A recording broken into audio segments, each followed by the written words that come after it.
Okey, Assalamualaikum ya. Salam sejahtera dan salam kuasa ketiga.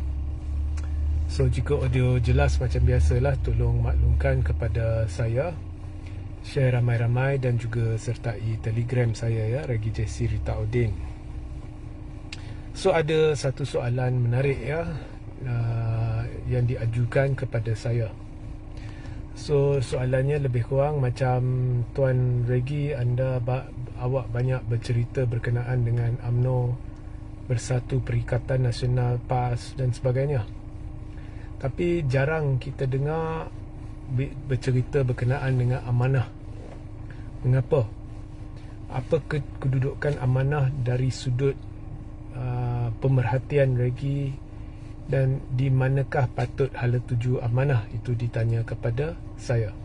So diminta ulas ya. Betul, bila saya cerita Pakatan Harapan saya bertumpu kepada DAP PKR. Bila saya bercerita Barisan Nasional, saya bertumpu kepada UMNO. Dan bila saya bercerita Perikatan Nasional, saya lebih bertumpu kepada PAS. Tapi ada sentuh Bersatu ya. Amanah saya tak pernah sentuh. Okey. Now, kalau anda lihat sejarah penubuhan amanah, saya tak mau ceritalah spekulasi ada orang kata ditaja DAP, semua tu saya tak mau tahulah. Even though I have my own ideas dan maklumat sendiri, tapi itu semua tak penting. Tapi amanah ni ditubuhkan lebih kurang selepas peristiwa langkah Sheraton. Dan langkah Sheraton ini satu detik hitam dalam demokrasi negara. Dan ianya dicetuskan tak lain tak bukan kumpulan yang kini memegang atau menjadi watak utama dalam tampuk kepimpinan negara. Rafizi Ramli, Saifuddin Nasution, Anwar Ibrahim. Malah Saifuddin terlibat dalam pengeluaran satu dokumen 90 lebih muka surat yang mengandungi fitnah-fitnah terhadap Allahyarham Tan Sri Abdul Khalid Ibrahim, bekas Menteri Besar Selangor, yang mereka hendak gulingkan untuk memberi laluan ya, kepada Wan Azizah menjadi Menteri Besar Selangor. Rancangan itu gagal dan mereka gulingkan dengan fitnah yang akhirnya terbukti menerusi proses mahkamah ya, terbukti Saifuddin terlibat dalam fitnah itu dan sebagainya. Tapi itu semua sejarah, saya cuma cerita benda yang sejarah.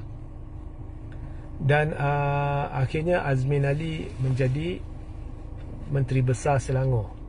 Dan cara Azmin menjadi Menteri Besar Selangor ialah kerana Pakatan Harapan sebenarnya dia hendak hanya beri satu nama kepada kepada Istana Selangor, calon Menteri Besar. Mereka beria-ia hendak Wan Azizah. DAP pun bersama, Anwar pun bersama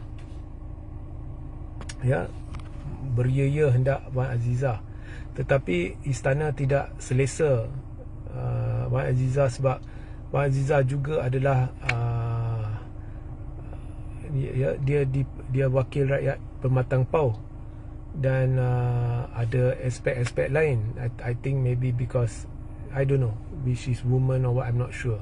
Okay, tapi dia Pematang Pau, so you know, sukar bagi dia diterima sebagai Menteri Besar. So istana mahu 3 nama, tapi PKR dengan DAP beria-ia hendak satu nama. Tapi PAS telah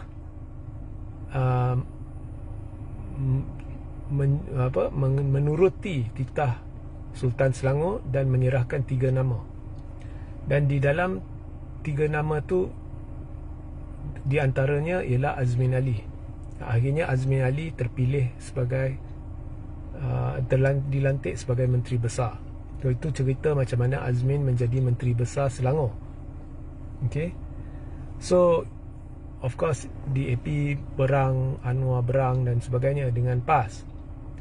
Dan bukannya PAS yang keluar dari Pakatan Rakyat, tetapi DAP mengumumkan Pakatan Rakyat sudah tiada selepas satu tempoh tertentu. So dalam semua ini berlaku, ada satu kumpulan pemimpin PAS yang rapat dengan Anwar, DAP dan sebagainya. Watak utama ialah Mat Sabu. So Mat Sabu dia dalam pada PAS menuruti titah Sultan Selangor dan sebagainya, tapi nampak Mat Sabu rapat dengan DAP dan Anwar. Dan juga pada masa itu selepas muktamar PAS,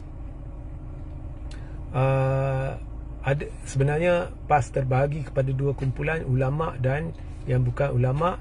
Kumpulan ulama telah menguasai PAS dan Mat Sabu and gang yang dikira lah bukan ulama lah. Okay? Kumpulan ini tercicir, Mat Sabu juga tercicir dari jawatannya. So mereka ni telah keluar PAS dan kemudian tiba-tiba selepas diumumkan bahawa Pakatan Rakyat sudah tidak ada, diumumkan oleh DAP, tiba-tiba muncul pula Amanah. Dan Amanah itu kalau kita lihat penamaan parti dia pun lebih kurang seperti PAS, Parti Islam. Okay. So maknanya ada parti baru, Parti Islam baru, PAS lebih kurang ditendang, dan ada watak-watak yang orang Melayu kenal pasti sebagai watak-watak PAS, Mat Sabu, Khalid Samad dan sebagainya. So saya percaya harapannya ialah supaya bila PAS keluar, penyokong Melayu, penyokong PAS ni akan kekal bersama Amanah. Tetapi itu tidak berlaku. Sedikit pun tidak berlaku. Semua penyokong Melayu PAS bergerak bersama PAS. So bagi saya penubuhan Amanah telah backfire. Dan pada pilihan raya yang berlaku semenjak penubuhan Amanah sehingga ke hari ini, Amanah bergantung kepada pengundi tradisi PKR dan DAP. So bagi saya lah, Amanah tidak membawa impak yang diharapkan kepada Pakatan Harapan. Cuma dari sudut image dilihat ada satu parti Islam. Tetapi ia tidak membawa impak kerana Amanah pun bergantung kepada pengundi Cina, dan pengundi Cina tahu Amanah ini bukannya maybe on paper dia parti Islam, tapi dia bukannya seperti PAS. Dia cara dia lain dan sebagainya. Dia lebih kepada parti Melayu yang terbuka, cara mereka berfikir dan sebagainya. So asalkan Amanah bersama Pakatan Harapan, pengundi tradisi PH mengundi Amanah. Maknanya Amanah bagi saya lah, tidak begitu relevan. Ada Amanah, tak ada Amanah, jumlah kerusi PH tetap sama.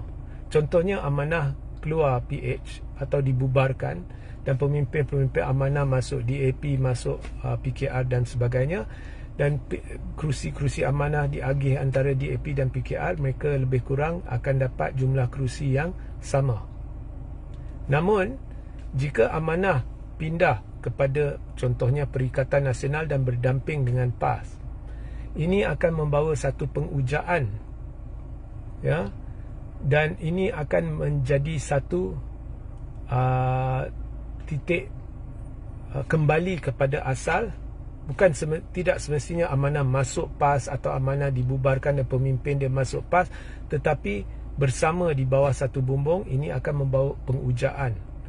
Jadi bila pemimpin perikatan bercerita penyatuan Melayu, antara Melayu yang patut didampingi atau diajak berjumpa di medan muzakarah adalah Amanah.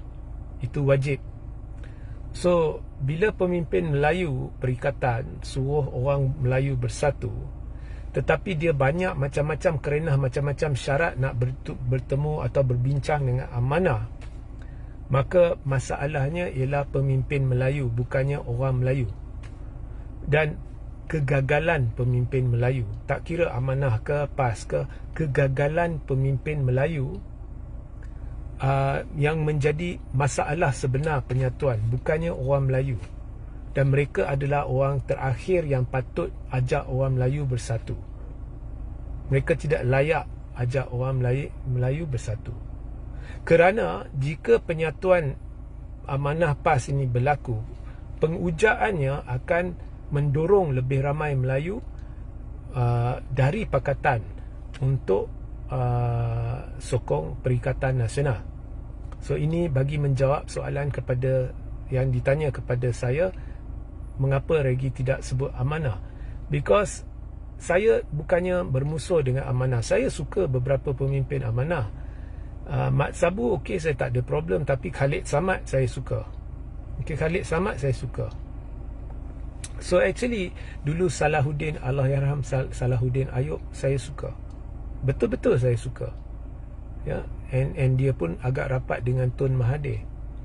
So ada sebenarnya pemimpin-pemimpin baik dalam amanah, dan saya kira amanah ni sebenarnya dia pun tahu apa yang saya cerita ni betul. Dia bukannya berada di sini ke sana ke sebab dia suka dia ni, dia cuma berada di mana dia berada sebab dia ada persengketaan dengan PAS macam terguris. Ya. Okey. So sepatutnya pemimpin-pemimpin Melayu yang melaungkan penyatuan, perkara pertama mereka perlu melihat ialah kita kena bawa balik saudara kita amanah kembali berdamping dengan kita, ya, ke arah penyatuannya. So itu perkara pertama yang secara logik harus dilakukan. Ya. Bagi saya lah, amanah tidak relevan dalam keadaan kedudukan dia sekarang. Ini bukan saya hendak cuba timbulkan apa-apa dengan pakatan ke apa. No, ini cuma soalannya why amanah tidak disebut-sebut. Sebabnya bagi saya tak relevan. Okay? Dari sudut percaturan lanskap politik. Percaturan lanskap politik menuju ke hadapan setakat ini, yang watak-watak yang akan menentukan apa yang bakal terjadi adalah UMNO, PKR, DAP, itu sahaja. Perikatan Nasional kurang sebab banyak kegagalan di situ. Amanah hampir tiada peranan, dan saya kira amanah tahu.